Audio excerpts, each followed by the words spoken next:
क्या होगा अगर आपकी पूरी जिंदगी किसी झूठ के आधार पर बदल जाए?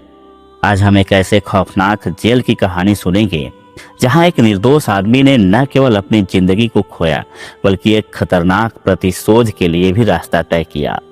एडमंड की कहानी एक ऐसी यात्रा है जिसमें सच्चाई, धोखा और बदला सब कुछ है।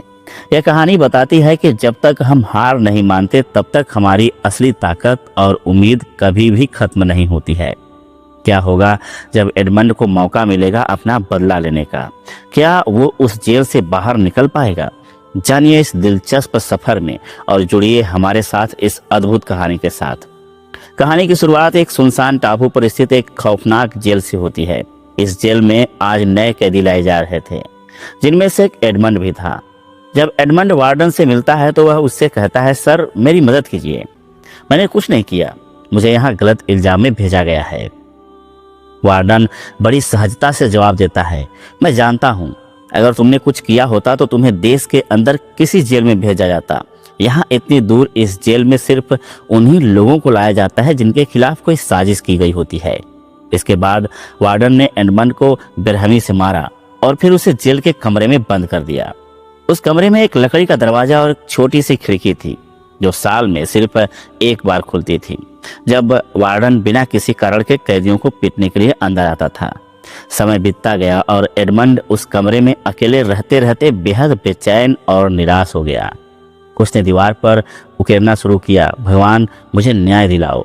लेकिन जैसे जैसे समय बीता उसका भगवान पर से भरोसा उठता गया। 12 साल तक वह उस अंधेरी और तंग कोठरी में बंद रहा। उसे लगने लगा कि शायद वह अपनी पूरी जिंदगी यहीं बिता देगा। लेकिन एक दिन कुछ ऐसा हुआ जिसने एडमंड की जिंदगी बदल दी। अचानक उसके कमरे की जमीन हलचल करने लगी। वह चौंक गया और डर के मारे उसके होश उड़ गए। उसे लगा कि कोई भूत तो नहीं आ गया। कुछ देर घबराने के बाद उसने देखा कि जमीन के नीचे से कोई इंसान बाहर आ रहा है। वह व्यक्ति एबे था, जो नीचे वाले फ्लोर का कैदी था। एबे ने पिछले 5 साल से एक सुरंग खोदने की कोशिश की थी और किस्मत ने ऐसा खेल खेला कि वह सुरंग सीधे एडमंड के कमरे में जाकर खुल गई। यह घटना किसी चमत्कार जैसी थी, मानो भगवान ने उसे एक साथी भेजा हो। एबे के आने से एडमंड को न केवल उम्मीद की एक नई किरण मिली बल्कि एक ऐसा साथी भी जिसने उसकी तन्हाई और पागलपन को कम कर दिया। अब वह किसी से बातें कर सकता था और यह कंपेनियनशिप उसके लिए किसी वरदान से कम नहीं थी।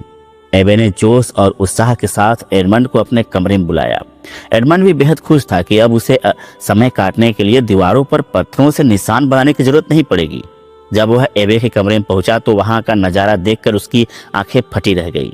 एबे का कमरा किसी साधारण कैदी का कमरा नहीं था, यह लगभग एक छोटे होटल जैसा दिख रहा था। वहां आराम के लिए कुर्सियां थी और दीवारों पर शेल्फ लगी थी जिन पर अनगिनत किताबें सजी हुई थी। यह देखकर एडमंड को पहली बार जेल में सुकून और उम्मीद का एहसास हुआ। एबे ने एडमंड से वादा किया, अगर तुम मेरी सुरंग की खुदाई में मदद करोगे तो मैं तुम्हें पढ़ाना शुरू करूंगा। इस जेल से बाहर निकलने के लिए दिमाग और ज्ञान दोनों की जरूरत पड़ेगी। एडमंड के पास करने के लिए वैसे भी कुछ खास नहीं था, तो उसने तुरंत ही हामी भर दी। दोनों ने खुदाई का काम शुरू करने की योजना बनाई, लेकिन जैसे ही वे काम पर लगने वाले थे उन्हें गार्ड के कदमों की आवाज सुनाई दी। डर से कांपते हुए एडमंड तुरंत अपने कमरे की तरफ भागा। उसने जल्दी से कचरे वाली टोकरी तैयार कर दी क्योंकि गार्ड उसके फ्लोर पर आने ही वाला था। इस जेल में कैदियों के कमरे का दरवाजा सिर्फ दिन में 2 बार खुलता था, एक बार कचरा लेने के लिए और दूसरी बार शाम का खाना देने के लिए। एडमंड और एबे ने महसूस किया कि इन 2 बार के अलावा उनके पास दिन भर का समय होगा जिसमें वे आराम से बिना पकड़े जाने की चिंता किए सुरंग की खुदाई कर सकते हैं। इसके बाद एबे ने अपने बालों का एक छोटा सा गुच्छा काटा, पत्थर से चिंगारी निकालकर बालों को जलाया और एक मोमबत्ती जलाकर रोशन की। फिर दोनों जैसे तैसे सुरंग में घुसकर खुदाई करने लगे। नीचे बहुत कम जगह थी जिससे खुदाई करना आसान काम नहीं था। एबे का अनुमान था कि अगर इसी गति से काम करते रहे तो जमीन के बाहर तक पहुंचने में कम से कम 3 साल और लगेंगे। एक दिन आराम करते हुए एडमंड को एबे की किताब में यह पता चला कि एबे कभी एक शानदार तलवारबाज सिपाही था। इसके बाद एडमंड ने ठान लिया कि अगर एबे उसे तलवारबाजी नहीं सिखाएगा तो वह खुदाई नहीं करेगा। आगे सुरंग में अब एडमंड का जीवन एकमात्र उद्देश्य अपने दुश्मनों से बदला लेना था। उसकी बातें सुनकर एबे मान गया और एडमंड को युद्ध कला सिखाने के लिए तैयार हो गया। एबे ने उसे यह सिखाया कि रफ्तार एक योद्धा की सबसे बड़ी ताकत होती है। फिर एबे ने टपकती हुई पानी की धार से हाथ को इतनी तेजी से गुजार दिया कि वह गीला भी नहीं हुआ और कहा, जिस दिन तुम्हारे हाथ भी इतने तेज हो जाएंगे उस दिन तुम एक सच्चे योद्धा बन जाओगे। इसके बाद एबे वापस खुदाई करने चला गया और एडमंड ने अपनी प्रैक्टिस जारी रखी।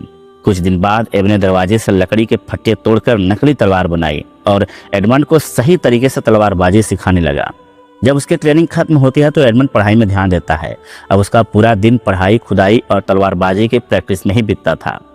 कुछ महीनों बाद एडमंड की तलवारबाजी में जबरदस्त सुधार आया। अब एबे को यह देखने लगा था कि एडमंड उससे भी बेहतर तलवारबाज बन चुका है। एक शाम बातचीत के दौरान एडमंड को यह पता चला कि एबे पहले स्टीरिया नाम के एक बहुत ही अमीर परिवार के लिए काम करता था। उसके मालिक ने बहुत दौलत कमाई थी और अब नेपोलियन ने एबे को इस खजाने की जानकारी हासिल करने के लिए कैद करवा रखा था। यह सुनकर एडमंड को बहुत गुस्सा आया, क्योंकि वह भी नेपोलियन के धोखे के कारण ही अंदर बंद था। दिन ब दिन सुरंग की खुदाई उन्हें आजादी के और करीब ले जा रही थी। एक दिन सुरंग की जमीन में पौधों की जड़ें दिखने लगी, जिससे एबे ने अनुमान लगाया कि वे बाहर निकलने के बहुत पास हैं। यह जानकर दोनों की खुशी का कोई ठिकाना नहीं था, लेकिन जल्द ही कुछ ऐसा हुआ कि उनकी खुशी मिट्टी में मिल गई। सुरंग तेजी से हिलने लगी और फिर जोरदार आवाज के साथ बहुत सारे पत्थर और मिट्टी उनके ऊपर गिर पड़े, जिनके नीचे एबे दब गया। घबराए हुए एडमंड ने तुरंत पत्थर हटाए और एबे को बाहर निकाला। दरअसल वे गलत दिशा में खुदाई कर रहे थे और सुरंग में कोई गलती हो गई थी, क्योंकि ऊपर से एक खाने वाला डब्बा भी नीचे गिर गया था। एक भारी पत्थर एबे की छाती पर गिरने के कारण वह गंभीर रूप से घायल हो गया था। फेफड़ों में चोट आने के कारण किसी भी वक्त उसकी जान जा सकती थी। अपने आखिरी लम्हा में एबे ने कमजोर आवाज में एडमंड को बताया कि कमरे में एक पत्थर के नीचे किताब मिलेगी और उस किताब के नीचे कुछ छिपा हुआ है। एडमंड ने वहां से वहीं खजाने का नक्शा पाया, जिसके चक्कर में एबे यहाँ कारागार में बंद था। नक्शे को देखकर एडमंड चकित रह गया। एबे ने उससे वादा लिया कि वह इस दौलत का इस्तेमाल हमेशा अच्छाई के लिए करेगा और गलत कामों से जितना हो सके दूर रहेगा। एडमंड ने वादा किया, लेकिन थोड़ी देर बाद ही एबे की मौत हो गई। एडमंड की आंखों में आंसू थे, क्योंकि उसे लग रहा था कि वह फिर से अकेला हो गया। तभी गार्ड खाना देने आया और एडमंड दीवार के पीछे छुप गया। गार्ड ने आवाज भी लगाई, पर कोई जवाब नहीं मिला। जब वह चेक करने के लिए अंदर आया और उसने एबे की लाश देखी, तो वह घबराकर अपने सीनियर्स को रिपोर्ट करने चला गया। एडमंड ने तेजी से सुरंग का मुंह छिपाया और वापस चला गया। कुछ देर बाद गार्ड अपने कुछ साथियों के साथ वापस आया और एबे के शरीर को बॉडी बैग में डाल दिया। एडमंड सुरंग में छुपकर उनके जाने का इंतजार कर रहा था। जैसे ही गार्ड्स वहां से गए, एडमंड खामोशी से कमरे में घुसा और एबे की लाश को देखने लगा। लाश को देखते हुए एडमंड के दिमाग में एक आइडिया आया। उसने जल्दी से एबे की लाश की जगह ले ली। कुछ देर बाद वार्डन अपने आदमियों के साथ लाश को वहां से ले जाने के लिए आया। वह जेल एक सुनसान टापू पर थी, इसलिए उन्होंने सोचा कि लाश को समुद्र में फेंक देना ही सही रहेगा। इस दौरान एक गार्ड खाना लेकर एडमंड के कमरे में गया, लेकिन जब बार बार दरवाजा खटखटाने के बावजूद भी किसी ने जवाब नहीं दिया तो गार्ड को शक हुआ। वह दरवाजा खोलकर अंदर गया, लेकिन वहां से एडमंड नहीं था, बल्कि एबे की लाश मिली। गार्ड चिल्लाता हुआ वार्डन को बुलाने के लिए भागा। वार्डन जल्दी से यह काम निपटाना चाहता था और उस दिन तूफानी हवाएं भी चल रही थी। समुद्र की लहरें पत्थरों से टकरा रही थी, जिससे कुछ भी सुनना बहुत मुश्किल था। वार्डन गार्ड की बातों को सुनने की कोशिश कर रहा था, लेकिन इसी बीच एडमंड ने झटके से वार्डन की चाबियां चुरा ली। इस झटके की वजह से वार्डन भी एडमंड के साथ सीधा समुद्र में गिर पड़ा। समुद्र में गिरते ही एडमंड ने चाबियों की मदद से खुद को जल्द से बरी किया। जैसे ही वह तैर कर ऊपर आया, उसने पीछे मुड़कर वार्डन को देखा। सालों का गुस्सा उसके अंदर भरा हुआ था और उसने बेरहमी से वार्डन को पानी में डुबोकर मार डाला। इसके बाद वह बिना पीछे देखे समुद्र में दूर तक तैरता रहा। अगली सुबह जब एडमंड की आंखें खुली तो वह एक आइलैंड पर था। उसे यह भी समझ नहीं आ रहा था कि वह यहाँ तक जिंदा कैसे पहुंचा, लेकिन वह जानता था कि वह अभी भी पूरी तरह से आजाद नहीं हुआ था। समुद्री डाकुओं का एक झुंड उसे देख रहा था। अब एडमंड को लगा था कि वह मारा जाएगा, लेकिन लुटेरों के सरदार लुइजी ने उसे एक मौका दिया। उसने कहा कि वह एडमंड को जिंदा छोड़ देगा, बस एक शर्त पर एडमंड को उनके गद्दार साथी जकोपे से लड़ना होगा, जिसे वे वैसे भी मारने वाले थे। यदि जकोपे जीत गया तो वह उनकी टीम में वापस शामिल हो सकता है, लेकिन एडमंड को मार दिया जाता है। लेकिन अगर एडमंड जीत गया तो वह उसे रिहा कर देंगे। जल्द ही दोनों के बीच मुकाबला शुरू हुआ। जैकोपे तलवारबाजी बहुत माहिर था, लेकिन एडमंड की एबे से सीखी हुई तकनीकी बहुत ही प्रभावी साबित हुई। कई हमले करने के बावजूद जैकोपे एडमंड को छू भी नहीं पाया। मौका मिलते ही एडमंड ने तेजी से वार किया और जैकोपे को गिरा दिया, लेकिन उसे मारने के बजाय एडमंड ने लूजी से कहा, देखो हम दोनों तुम्हारे लिए काम करेंगे, काम के लोग हैं यार, बिना बात क्यों मार रहे हो हमें, और समुद्री लुटेरे ढूंढना कौन सा आसान काम है। एडमंड की दया और हुनर को देखकर लूजी खुश हुआ और उसने दोनों को जान बख्श दी। जहाज पर बातचीत के दौरान एडमंड ने कैप्टन को अपनी पूरी कहानी सुनाई। इसके बाद उसने एडमंड को आजाद कर दिया ताकि वह अपने बदले का मकसद पूरा कर सके। जैकोपे के साथ हो लिया। एडमंड ने उसकी जान बचाई थी, जो जैकोपे ने वादा किया कि वह हमेशा एडमंड का वफादार रहेगा। एडमंड ने जैकोपे से एक नाव का इंतजाम करने को कहा ताकि वह अपने कुछ व्यक्तिगत काम निपटा सके। देर रात एडमंड चुपचाप अपने पुराने मालिक के घर गया, लेकिन सब कुछ बदल चुका था। मालिक ने उसे पहचाना तक नहीं। उसे यह भी पता चला कि उसके जेल जाने के गम में उसके पिता की मौत हो गई थी। इस खबर से एडमंड को गहरा सदमा लगा और सबसे बड़ी चोट तो तब लगी जब उसे पता चला कि उसके पुराने दोस्त मोंटेग ने ही उसे फंसाया था। मोंटेग ने उसे धोखा दिया और उसकी मंगेतर का निशाना बनाया, यानी उसे उससे शादी कर ली। उन्होंने उस टापू का चप्पा चप्पा छन मारा, लेकिन खजाना नहीं मिला। फिर एडमंड को ख्याल आया कि शायद पानी के नीचे कुछ हो। उसने मैप में बताई हुई जगह के पास एक अंडरग्राउंड तालाब में डुबकी लगाई। वहां उसे कई सारे संदूकें मिली। जैसे ही उसने एक संदूक खोली तो चमचमाता हुआ सोना दिखाई दिया। जैकोपे खुशी से झूम उठा और उसने जितना हो सके उतना सोना नाव में भर लिया, लेकिन पूरा खजाना लेकर जाने के लिए उन्हें एक बड़े जहाज की जरूरत थी। हालांकि एडमंड के अंदर खुशी से कहीं ज्यादा बदले की आग जल रही थी। उसने तय किया कि यह दौलत सिर्फ बदला लेने के काम आएगी। सबसे पहले एडमंड ने एक आलीशान घर खरीदा और खुद को फ्रांस के एक नए रईस के रूप में सबके सामने पेश किया। उसने आसपास के रईसों को अपनी शानदार पार्टी में बुलाया और जल्द ही उसकी दावतों और शाही अंदाज ने उसे प्रसिद्ध कर दिया। रईस लोग अब एडमंड में दिलचस्पी लेने लगे, लेकिन असल में वह सब अपने धोखेबाज दोस्त मोंटेग का ध्यान खींचने के लिए कर रहा था। लेकिन मोंटेग बिना उससे मिले ही निकल गया। तभी जैकोपे ने उसे बताया कि मोंटेग का एक बेटा भी है जिसका नाम एल्बर्ट है। इसके बाद एडमंड ने एक खूबसूरत महिला और अपने कुछ लुटेरे साथियों के साथ मिलकर एल्बर्ट की फर्जी किडनैपिंग का योजना बनाई ताकि बाद में वह खुद को मसीहा बनाकर उसे बचा सके। प्लान सफल रहा और एल्बर्ट ने समझा कि इस शख्स ने उसकी जान बचाई। शुक्रिया अदा करते हुए एल्बर्ट ने एडमंड से निवेदन किया कि उसके जन्मदिन पर वह जरूर आए।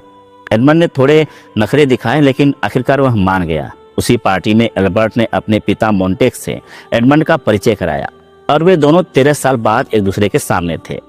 एडमंड का हुलिया अब इतना बदल चुका था कि मोंटेग उसे पहचान नहीं सका। वहीं बेलफोर्ड एक करप्ट मजिस्ट्रेट था जिसके पास इस इलाके की पुलिस पर पूरा नियंत्रण था। एडमंड की बातें सुनने के बाद बेलफोर्ड ने मोंटेग के साथ मिलकर एक साजिश रची जिसमें वे एडमंड का खजाना उसके आने से पहले ही लूट लेंगे और सोना खुद रखेंगे। मोंटेग ने कहा कि एक व्यक्ति है जो इस काम में उनकी मदद कर सकता है। दरअसल एडमंड को जेल भेजने में भी इन तीनों का हाथ था और अब एडमंड ने जानबूझकर इन्हें एक जगह इकट्ठा किया था। मारने से पहले एडमंड ने उसे अपनी असली पहचान बताई ताकि वह याद रखे कि वह किस गुनाह के लिए मारा जा रहा है। अब अगला निशाना था मजिस्ट्रेट विलफोर्ड। सालों पहले इसी मजिस्ट्रेट ने नेपोलियन की चिट्ठी के बहाने एडमंड को फंसाया था। विलफोर्ड का पिता खुद नेपोलियन का समर्थक था, लेकिन सत्ता हासिल करने के लालच में उसने अपने पिता को मरवा दिया और इल्जाम एडमंड पर लगवाकर उसे जेल भिजवा दिया। अब एडमंड ने बड़ी चालाकी से विलफोर्ड से सारी बातें उगलवा ली। विलफोर्ड ने बिना किसी डर के सब कुछ बता दिया क्योंकि वह जानता था कि एडमंड इसे साबित नहीं कर सकता। लेकिन कमरे में पहले से ही मौजूद पुलिस थी जिन्होंने विलफोर्ड की पूरी बात सुन ली और उसे गिरफ्तार कर लिया। वही मोंटेग अब कंगाल हो चुका था और भागने की तैयारी कर रहा था। वह किले में गया जहां उसने चोरी का सारा खजाना छिपाया था, लेकिन जब उसने संदूक खोला तो अंदर से केवल रेत निकली। आखिरी संदूक में सिर्फ एक छोटा सा चेस पीस था जो एडमंड को मोंटेग ने ही दिया था। उसी समय एडमंड वहां पहुंचा और मोंटेग को सब समझ में आ गया कि वह कौन है। गुस्से से तमतमाए मोंटेग ने तलवार से एडमंड पर हमला किया, लेकिन वह एडमंड का मुकाबला नहीं कर सकता था। एडमंड ने आसानी से मोंटेग की तलवार गिराकर उसे दीवार से लगा दिया। लेकिन जैसे ही एडमंड आखिरी वार करने वाला था, एल्बर्ट ने बीच में आकर कहा, मैं अपने पिता को ऐसे मरने नहीं दूंगा। इस मौके का फायदा उठाकर मोंटेग चुपके से बंदूक में गोली और बारूद भरने लगा। फिर जब मोंटेग ने घोड़े पर चढ़कर जोरदार हमला किया तो एडमंड की तलवार गिर गई। अब मोंटेक जीतता हुआ लग रहा था, लेकिन अंत में एडमंड ने जैसे तैसे मोंटेक को गिराकर एक जानलेवा वार किया, जिसमें मोंटेक की मौके पर ही मौत हो गई। अपनी बदले की आग ठंडी होने के बाद एडमंड ने अपनी पत्नी के साथ शांति से जीवन बिताने का निर्णय लिया, ताकि किसी को भी वह सब न सहना पड़े जो उसने सहा था।